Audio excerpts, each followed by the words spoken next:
Today I'm going to talk to you about setting up your CACHA section of your vocabulary notebook. So as you see, you have your vocabulary notebook. This was mine that I started at the beginning of the year, where you have your name, your dates will go down the side, whatever date it is, your 2 words used in a sentence, and then your vocabulary pictures to match what those words mean. So what you are going to now do is kind of look at your notebook and flip to about the center. So this looks about the center. This is going to be your CACHA notebook. Sometimes people like to use stickies to kind of mark that as their CACHA section so they can find it easily. So you can do that. So I'll just add a sticky right here to let me know, like, this is my CACHA section of my notebook. First thing I want to talk to you about is labeling your notebook. So first thing you are always going to do is you are going to label it CACHA. I am going to write in cursive. Why? Because I write a little bit neater in cursive and it's quicker to write for me that way. You can write in cursive, or if you prefer printing, you can do that too. And I'm going to write CACHA numbers blank to blank. And then next to that, right here, the top margin, and notice I put it in the top margin. My top right-hand margin is where my name is going to go, so I know whose notebook it is. So we're obviously starting with CACHA number 1, so it's going to be 1, 2, blank. It depends on whatever number we get to on that page. You might only be able to fit 2 CACHAs on a page. I want you to notice that these red margin lines are here. There's this red margin here, and then it kind of shows through on the other side of the paper. You do not write in those margins other than to write on the side any notes that I ask you to write or the number CACHA. So I'm going to skip a line and write my first CACHA, number 1, there. So you should always have your number, whatever number CACHA it is, in the left-hand margin so I know what it is. We're always going to start off by labeling it with our date. So we're going to write today's date right at the very top, Tuesday, with of course Tuesday capitalized because it's a proper noun, comma, the month, September. Again, September is capitalized as a proper noun. The date of the month, so it's the 15th, and then a comma and the year. This is how your date will always look. Every single CACHA is going to have the day of the week, capitalized, a comma, the month, the day in the month, another comma, and the year. Now you'll actually get your CACHA. So what I will do is I will give you a CACHA when you come into class on the projector. So when you walk in on the overhead, you will see something like this. Okay? I will read it aloud to you to help you kind of figure it out. You will have this notebook at your seat where you've written the date and what number it is, and you will begin trying to find the mistakes. There are a number of mistakes in this CACHA. Your job is to find them and fix them when you recopy it into your notebook. My job is to try to catch you not finding them and not fixing them. So we're having a little competition. Sometimes you'll have a competition against me, sometimes it'll be against your classmates. Either way, you want to find as many mistakes as you can and fix them. So this is how the first one reads. Isabel Ingenuous was always animated. Sorry, let me read that again. Isabel Ingenuous, always animated, twirled in nervousness and an excess of energy.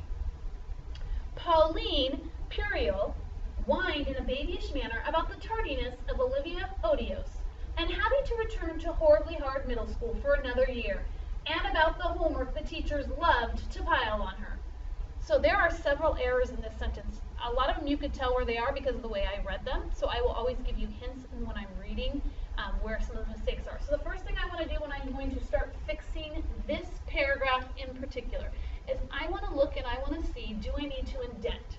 So this is continuing from the story I read today in class, and this is a new topic, so yes, of course I need to indent. So when I start, I'm going to again skip a line just for spacing so it looks neater, and I need to indent. So I'm going to go over, and I'm going to indent. Of course I need to capitalize Isabel. Isabel is a name, it's a proper noun, and it's the beginning of a sentence. So I start by capitalizing Isabel.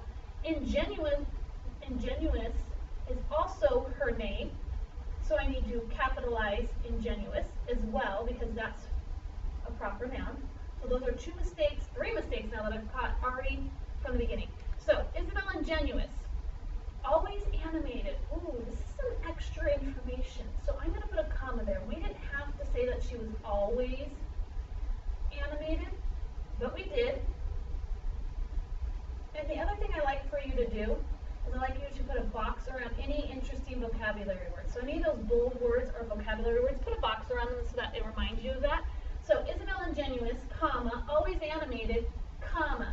That's extra information. We didn't have to include it, so it gets surrounded in commas. Always excited, twirled, in nervousness,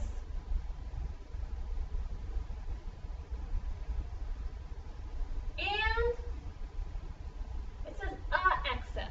Well, I know that any time that you have a word start with a vowel, excess, you need to say an elephant, an excess, an octopus. So I'm going to change a to an excess, and again put a box around excess. That's an interesting vocabulary word in bold of energy. So far I've already corrected 1, 2, 3, 4, 5, 6 mistakes in that very first sentence. Now we go on to talk about Pauline. So Pauline, of course, is a proper noun. She gets capitalized, not to mention the beginning of a sentence. So Pauline Puriel, that's her last name, so that needs to be capitalized. It's a proper noun. I'm putting a box around that because that's an interesting word. Wine in a babyish, notice if there's no mistakes, I just keep copying it. Babyish manner. Ooh, and I try not to go into this margin. I had to go in just a little bit. That's okay. Try not to. She went in a babyish manner about the tardiness. So again, interesting word. So I'm going to put a box around it. She went about the tardiness of Olivia, proper noun. She needs to be capitalized. Odios, also a proper noun. We know that's her last name, so that needs to be capitalized. And put a box around odios. So, Pauline Puriel whined in a babyish manner about the tardiness of Olivia Odios. And then now I'm listing things. So I need a comma. About having to return to horribly, that's the name of the school, so it needs to be capitalized. It's a proper noun. Horribly hard, still the name of the school.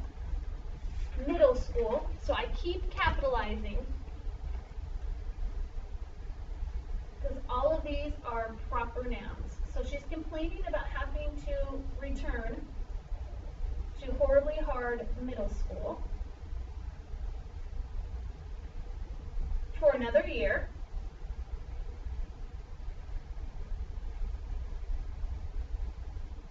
Oh, and something else, so another comma, and about the homework.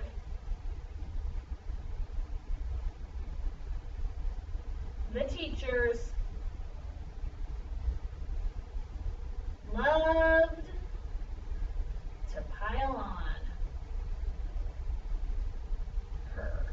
And then we need to end, and of course it's with a period. So if I go back, that was you guys, what you would be doing is fixing all those mistakes. So now you're going to go back and you're going to count up how many mistakes you think you caught. So I think I caught 1, 2, 3, 4, 5, 6, 7, 8, 9, 10, 11, 12, 13, 14, 15, 16, 17.